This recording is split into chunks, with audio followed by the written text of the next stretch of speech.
చేత ఎలా మాట్లాడాలి, ఎలా నడవాలి, ఎలా అక్షరాలను పలకాలి అనేటువంటి ట్రైనింగ్ ఈ పాఠశాల ఇవ్వడం జరుగుతూ ఉంటుంది. ఈ జరిగిన క్రమంలో బిడ్డలు ఆ యొక్క తల్లిదండ్రులు శ్రద్ధగా బడికి పంపిస్తూ వాళ్ళకి చేదుడు వదుడుగా ఉంటూ ఈ బడిలో వస్తే మంచిది. ఎందుకంటే ఇళ్ళ కాడ మనం పెట్టుకొని బిడ్డల్ని అట్లాగే మనం వాళ్ళని శారీరక మానసికంగా వాళ్ళని ఒక మనోవేదన గురి చేయకుండా ఈ బడితో పాఠశాల తీసుకోవడం వల్ల నలుగురు బిడ్డలతో కలిసి ఆ బిడ్డలు ఉండడం వల్ల వారిలో ఒక రకమైన సైకాలజీ అనేది నేను కూడా నలుగురితో కలిసి తిరగలుగుతున్నాను, నలుగురితో మాట్లాడగలుగుతున్నాను అనేటువంటి ఒక మనోధైర్యం ఆ బిడ్డలకి వచ్చేదానికి అవకాశం ఉంటుంది. మరి ఆ విధంగా చాలా మంది తల్లిదండ్రులు మనకు బడికి పంపిస్తూ ఉన్నారు. వారికి అందరికీ కూడా మరొకసారి నేను ధన్యవాదాలు తెలుపుకుంటున్నాను. ఎందుకంటే ఇక్కడ బిడ్డల్లో కొంతమంది చదవడానికి ఇంటికాడంటే రాదు.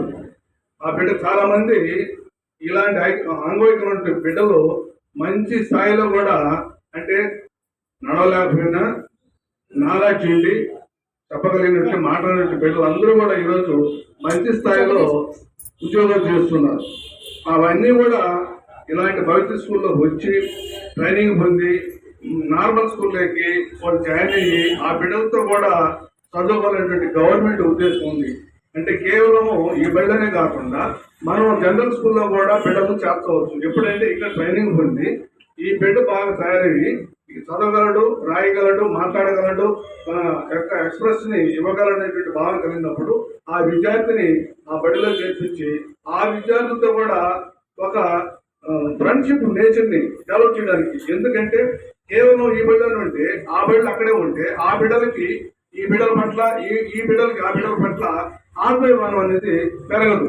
ఎప్పుడు పెరుగుతుందంటే ఈ బిడ్డలు కూడా ఆ బిడ్డలతో చేరినప్పుడు వారు ఏంటంటే సమాజంలో మనం ఒకరికి సహాయం చేయాలి, ఒక స్నేహభావాన్ని కలిగి ఉండాలి అనేటువంటి భావన ఆ విద్యార్థులు కూడా కలగాలి. ఎలా కలుగుతుందంటే ఈ బిడ్డలు అక్కడ చదువుతుంటే వారు ఏమవుతారు, వీడు కూడా మనలాంటి స్టూడెంటే, మనం వీటితో స్నేహభావాన్ని కలిగి ఉండాలి, వీడికి మనం సహాయం చేయగలగాలి అనేటువంటి భావన కలగాలి. ఇప్పుడు చూడండి, బస్సులో ఎక్కినప్పుడు అందరూ సీట్లో ఉంటారు. మరి ఇలాంటి బిడ్డ ఎవరైనా బస్సు ఎక్కినప్పుడు ఆ విద్యార్థికి ఈ జ్ఞానాన్ని ఇచ్చినప్పుడు ఆ బస్సులో ఎక్కింది ఆయన పెద్ద అయ్యి ఉండొచ్చు. ఎప్పుడైతే లోపల బస్సులో వస్తారో లేచి ఈ బిడ్డకి సీట్ అనేది ఇవ్వడం జరుగుతుంది. ఎప్పుడు ఆ బడిలో ఈ బిడ్డ కూడా చదివి వాళ్ళతో మమేకమయ్యి కలిసినప్పుడే ఆ భావన కలుగుతుంది.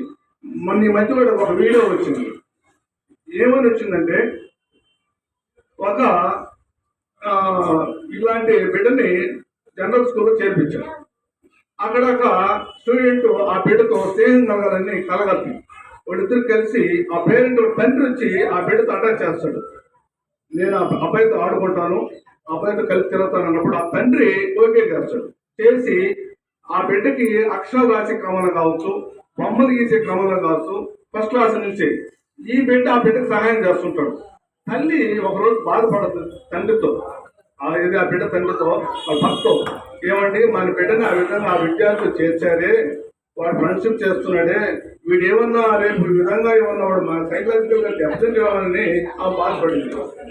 కాదు ఆ రిలేషన్ ఖచ్చితంగా ఆ విద్యార్థుల్లో ఉండాలి అని ఆ తండ్రి చెప్తాడు. ఒకనొక సందర్భంలో ఆ విద్యార్థులు కలిసి మాట్లాడడం కానీ చదవడం కానీ వాళ్ళతో ఫ్రెండ్షిప్ కానీ చూసినప్పుడు ఆ తల్లి రియలైజ్ నిజంగా కూడా ఈ బిడ్డలకి మన బిడ్డలు లాంటి ఈ బిడ్డలు కూడా సహాయం చేస్తే బాగుండనేటువంటి మెసేజ్ ఆ వీడియో ద్వారా రావడం జరిగింది. ఇవన్నీ కూడా మన పాఠశాలలో, గవర్నమెంట్ పాఠశాల, ప్రతి పాఠశాలలో కూడా ఇక్కడ తయారైన బిడ్డలు ఆ బడిలో చేర్పిస్తాము. వారితో మమేకం చేసి మంచి స్థాయి కొట్టేట్టుగా మనందరం తల్లిదండ్రులుగా, మరి ఉపాధ్యాయులుగా, మరి మన సాటి కుటుంబ సభ్యులు, వారికి కానీ గవర్నమెంట్ కానీ అందరూ కూడా మనం వాళ్ళకి హెల్ప్ చేస్తూ బిడ్డల్ని ముందుకు తీసుకోవాలని ఆశిస్తూ అవకాశం ఇస్తే అందరికీ మరొక ధన్యవాదాలు. Thank you sir.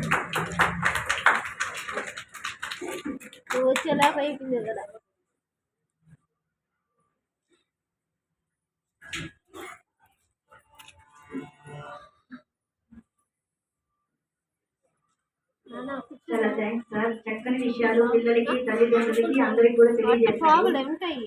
చెప్పినట్టు పిల్లల్ని వేరు చేయకుండా అందరూ సమానమే, అందరూ చదవాలి, అందరూ ఎదగాలి అని గవర్నమెంట్ కూడా మనకి రైట్ టు ఎడ్యుకేషన్ యాక్ట్ లో చెప్పున్నారు. అలాగే అందరూ కూడా 6 to 14 years వాళ్ళు కంపల్సరీగా స్కూల్లో ఉండాలని కూడా సూచించారు.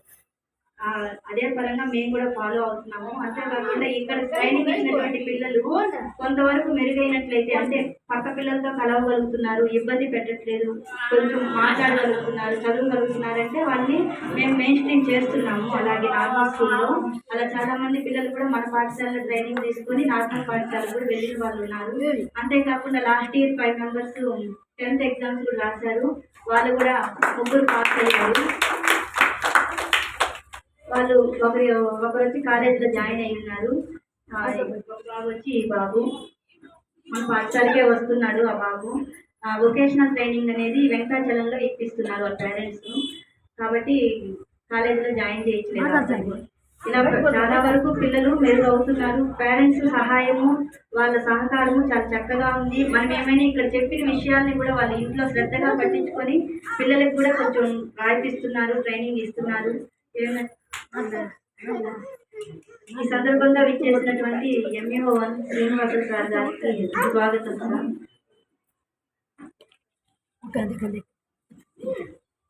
उठ बेंच पर बैठी हो तो चेयर में बैठी हो, उठ चेयर में बैठी हो, पता नहीं కాబట్టి ప్రతి బిడ్డని ఇంట్లో ఉంచుకోకూడదు. ఏదైనా ప్రాబ్లం ఉంది అంటే ఆ పిల్లల్ని మన ఇట్లాంటి స్పెషల్ స్కూల్స్ ఉంటాయి. నార్మల్ టీచర్స్ దగ్గర తీసుకెళ్ళినా, అంగన్వాడీకి తీసుకెళ్ళినా కూడా మన కవితా సెంటర్స్ గురించి చాలా వరకు అందరికీ అవగాహన ఉంది.